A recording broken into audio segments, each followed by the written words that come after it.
Hi అండి. మన ఏలూరు తూర్పు వీధి గంగానమ్మ జాతరలో ముఖ్యమైన ఘట్టం కొర్లబండి ఊరేగింపు.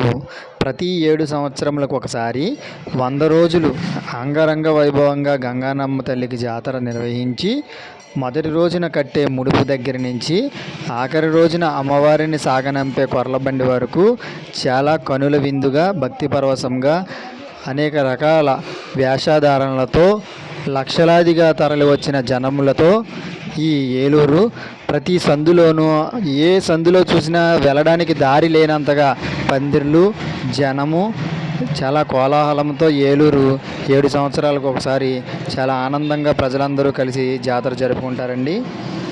ఈ జాతరలో అత్యంత వైభవంగా జరిగే ఆఖరి 2 రోజులు చాలా ప్రత్యేకమైనవి. వాటి గురించి నాకు తెలిసిన కొన్ని వివరాలు మీకు తెలియజేస్తాను. 100 రోజుల పండుగలో ఆఖరి 2 రోజుల్లో మొదటి రోజు అమ్మవారికి కుంభం పోస్తారండి.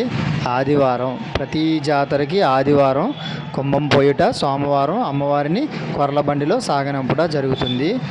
ఈ ఆదివారం అమ్మవారికి కుంభం పోసే రోజునే వారి వారి బంధువుల్ని పొరుగురుల నుంచి రమ్మని చెప్పేసి ఎవరి స్తోమతకు తగినట్టుగా వారు భోజనాలు పెట్టుకుంటారండి. తర్వాత ఆఖరి రోజులో నిర్వహించే కొర్లబండి ప్రత్యేకత. కొర్లబండిని తయారు చేయడానికి 150 సంవత్సరాల వయసు కలిగిన వేప చెట్టుని సేకరించి కేవలం ఆ ఒక్క వేప చెట్టు కలపతో మాత్రమే బండిని పూర్తిగా తయారు చేస్తారండి. ఒక మేకు కూడా ఉపయోగించరు, వేరే చెట్టు కలపను కూడా కలపరు. మేకు వేయవలసిన ప్రదేశంలో రంధ్రం చేసి వేప చెట్టు కలపనే సన్నగా మేకులాగా చెక్కి ఆ రంధ్రంలో దిగేస్తారండి. ఆఖరి రోజున ఊరేగింపుకి చాలా దూరం నుంచి లక్షలాదిగా జనం తరలి వచ్చి చాలా కనుల పండుగగా ఈ జాతర మహోత్సవం జరుగుతుందండి. మన ఛానల్ని సబ్స్క్రైబ్ చేసుకొని వాళ్ళు ఉంటే సబ్స్క్రైబ్ చేసుకోండి.